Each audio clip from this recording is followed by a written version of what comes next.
Oi, turma do livro Chico e Kardec, Carlos Abacelli, Inácio Ferreira. Ontem tocou a campainha bem no finalzinho do vídeo e eu tive que cortar sem concluir o raciocínio, né? Aí, para não ter que gravar tudo de novo, vou concluir hoje. Então, o que a gente estava terminando de dizer ao finalzinho da nossa leitura de ontem é que estão havendo, assim, alguns grupos dentro do meio espírita onde existem divergências de pensamento e nessas divergências estão vindo com ideias que dizem que são ideias novas, revolucionárias, que vão modificar a doutrina, que vão trazer mais pessoas para a doutrina, inclusive querendo fazer algumas revisões dentro das obras do próprio Chico. E isso está dentro da doutrina espírita, dentro de use, federação. Então a gente percebe o quê? Que pessoas, não é espíritos, mas pessoas encarnadas têm algum objetivo por trás dessas conversas. E não são objetivos muito claros. Então tudo que vier a título de questionar o que o Chico fez, nós temos que colocar um pezinho atrás, né? Porque existem, infelizmente, em todos os lugares, e na doutrina não é diferente, pessoas que sucumbem, que dão margem à espiritualidade inferior, que dão ouvidos à espiritualidade inferior. E através da inteligência suposta, tanto do encarnado como do desencarnado, essa ligação entre eles, vem com argumentos que quem é um pouco mais leigo, apenas moralmente avançado, mas não tão inteligente, acaba abraçando. Então é uma complexidade tão grande que algumas reformas, algumas transformações que podem vir a acontecer, principalmente nas obras do Chico, nós temos que ficar aí em alerta. Inclusive nas obras do Kardec, tem alguns questionamentos que estão sendo feitos para tirar Jesus, né? Tirar Jesus da Bíblia, tirar Jesus das obras básicas, olha só. Alguns movimentos fortes para isso, querendo dizer que Jesus não existiu, que foi apenas uma lenda.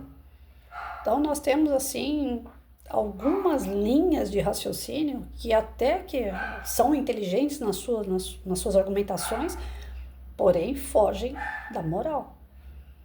E se a gente sucumbir junto, nós estaremos nos enrolando também. Então é importante que a gente tenha sempre a base kardeciana como ela é real, como ela é, que a gente não fique fazendo muitas misturas, porque muitas misturas vão acabar dando em desentendimentos, em desequilíbrios e, consequentemente, abrindo brecha para a espiritualidade inferior entrar e atacar, né? Como eles sonham em atacar a doutrina e acabar com a luz que a doutrina propaga. Aí nós temos aqui um outro tema que eles colocaram no livro, Chico Xavier. A reencarnação de Allan Kardec. Liberdade de expressão. Cremos que, felizmente, estamos em uma doutrina que pugna pela liberdade de expressão, de pensamento, conquista que custou muito à humanidade, embora ainda não esteja completamente generalizada. Todavia, no Brasil, embora muitas perseguições tenhamos suportado, o que não é do tempo de muitos de nossos irmãos que presentemente se encontram encarnados, temos sim relativamente a liberdade de pensar e de externar o que pensamos. Talvez não em todos os segmentos sociais haja vista a censura que, quando a quando, ameaça viger voltando em cena. Respeitamos os que, contrariamente, não são adeptos de que Chico Xavier tenha sido a reencarnação de Allan Kardec, o codificador. E os que chegam a sustentar o argumento de que externar semelhante defesa de tese é perda de tempo. E outras que, jandas doutrinárias, não obstante, na condição de espírito já liberto da carcaça, o que para muitos que ainda se demoram no escafandro físico, não passa de uma possibilidade para mim e outros a mim semelhantes, é certeza contestável. Ainda, porém, Neste campo, careço de respeitar os que me supõem na condição de espírito equivocado, porque de fato é um direito que lhes assiste, desde que não o percam com as suas baixarias verbais e ataques sistemáticos, que, sendo quase semanais, não encontram e não encontrarão espaço nas páginas deste blog. Aliás, interessante seria que quem conosco não concordasse fazendo de maneira elegante e educada, deixasse de vir aqui e despejar as suas opiniões antifraternas e maledicentes, dando mostras de que nada logram assimilar do espírito de nossa doutrina. Poderiam, como tantos o fazem, criar na internet uma tribuna para si e ladrarem a lá vão ter. De nossa parte, no entanto, e entendo a convicção de que Chico Xavier foi a reencarnação de Allan Kardec, está na sobrevivência da própria doutrina, porque além de interessar a sua progressão, estamos em uma doutrina dinâmica. Diz respeito à prova da existência da reencarnação, de vez que no Espiritismo não temos uma constatação mais concreta da reencarnação na prática, que chegou inclusive a ser anunciada pelos espíritos com antecedência de vários lustros. Claro que algumas vezes foi testemunha auditiva de Chico Xavier quando questionado negar que fosse ele a reencarnação de Kardec, o que, convenhamos, em circunstância alguma, em sua humilde grandeza, ele referendaria, preferindo sempre se classificar na condição de um cisco, ou de um pé de capim, ou de uma parede arruinada, ou de um animal puxando uma carroça com importantes documentos a serem entregues.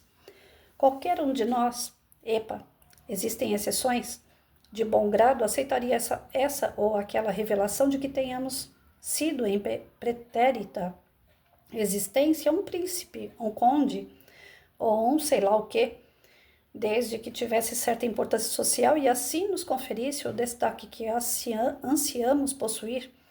Mas se a revelação feita por algum espírito afirmasse que, por exemplo, teríamos sido um selvagem em vida passada, ou um malandro consumado, ou um criminoso notório, existem exceções, sim, porque talvez alguém se satisfaça com a revelação de que tenha sido o Gengis Khan, ou Jack, o Estripador. Contudo, conheço alguns poucos casos nos quais, reservadamente Chico, quando teve por pessoas idôneas, como, por exemplo, José Martins Peralva Sobrinho, secretário da União Espírita Mineira e autor do excelente Estudando a Mediunidade, o seu nome relacionado ao de Kardec, deixou no ar mais do que simples suspeição de que ele pudesse ser, como em verdade o foi, a reencarnação do codificador.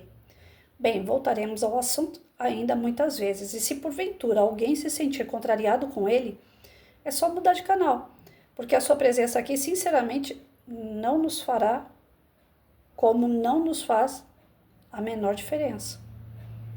Gente, eu fico sem graça de ler o Inácio, sinceramente. Ele é tão, assim, duro, ele é tão sistemático naquilo que ele fala, que chega a doer a forma que ele trata quem está lendo, né?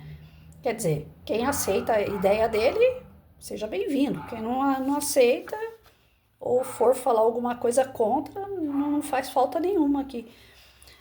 A ideia de ler o livro, da minha parte pelo menos, foi de curiosidade, confesso.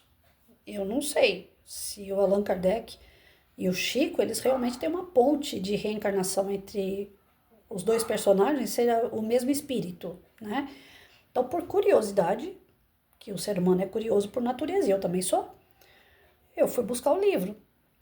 Mas as respostas que esse Inácio dá, a dureza dele, por mais que não seja diretamente para mim, independente de para quem seja, eu acho um pouco desrespeitosa, né? Não sei se é porque eles já tomaram muita burdoada até chegar aqui. A sensação que eu tenho é isso mesmo que ocorreu, né? Porque ele está falando de blog.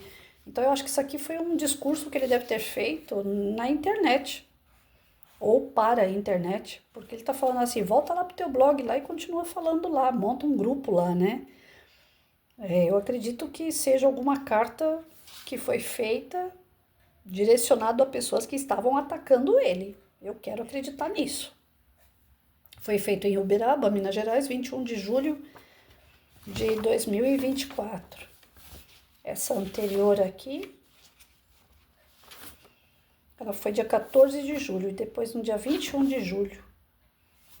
Em uma semana ele deu outra comunicação. Eu não sei nem o que dizer. Bom, o texto, ele volta reafirmando aqui a questão de que pode ter pessoas que falem que o Kardec e o Chico não tem nada a ver, mas ele tem como provar, né, que Chico não vai sair por aí falando, olha, eu sou o Kardec, porque a humildade dele não permitia. Chico, era mais fácil falar que ele era uma formiguinha, que ele era um burro carregando uma carroça cheia de cartas para serem entregues, mas ele jamais iria dizer que ele era Allan Kardec. Então algumas pessoas falam, mas por que então Chico não diz que ele era Kardec? Porque é humildade, né? Para o espírito encarnado, tanto faz quem ele foi mesmo. Mas para a gente, que sabendo da importância do Chico, seria ainda mais plausível, seria um sustento a mais para a nossa doutrina ter essa certeza. Já pensou que barato? O primeiro, o codificador, ele ficou pouco tempo, foram 15 anos. O Chico, já desde quando nasceu praticamente, com 5 anos de idade, ele começou com a doutrina espírita, né? A receber a mãe dele e tal. Então, ele foi amadurecendo ainda mais devido a todo o conhecimento que ele já tinha, a moral. E para nós seria uma grande alegria ter ele como Kardec, porque o Kardec ele é uma referência no mundo, porque nasceu na França. Mas o Chico brasileiro, então para nós brasileiros seria assim uma tremenda honra ter um Chico como continuação do Kardec. Então, essa era a minha curiosidade até aqui. Mas ele dá cada esporro que eu fico sem graça, porque certamente esses esporros são para quem estava atacando as ideias dele e do Carlos Bacelli, né? Mas vamos lá, vamos continuar com esse livro, mas que ele me deixa sem graça, mas olha, umas respostas que ele dá já não é a primeira vez, né? Eu mal comecei o livro e já vi assim, talvez por ser assim, ou pelo nervoso do momento ali, um espírito superior, ele não fala dessa forma. É isso que eu tô achando estranho. Mas aqui tá que o gabarito desse espírito é um gabarito alto, não é um espírito qualquer. Mas eles geralmente não são assim, tão duro. Bem, voltaremos ao assunto ainda muitas vezes, e se porventura alguém se sentir contrariado com ele, é só mudar de canal, porque a sua presença aqui, sinceramente, não nos fará como não nos faz a menor diferença. Eu sou meia Santomé, gente. Eu não gostei da resposta. E deve ter lá os seus motivos. Eu vou continuar lendo mais um pouquinho, né? Mas espírito superior geralmente não é assim, não trata, por mais que haja ataques da espiritualidade inferior. Vamos continuar essa semana, ainda tem quinta e sexta, né? Aí se eu ver que a leitura eu não gosto, eu vou parar, né? Mas vamos lá, eu quero gostar. Tô meio decepcionada com um pouquinho aí da fala desse espírito.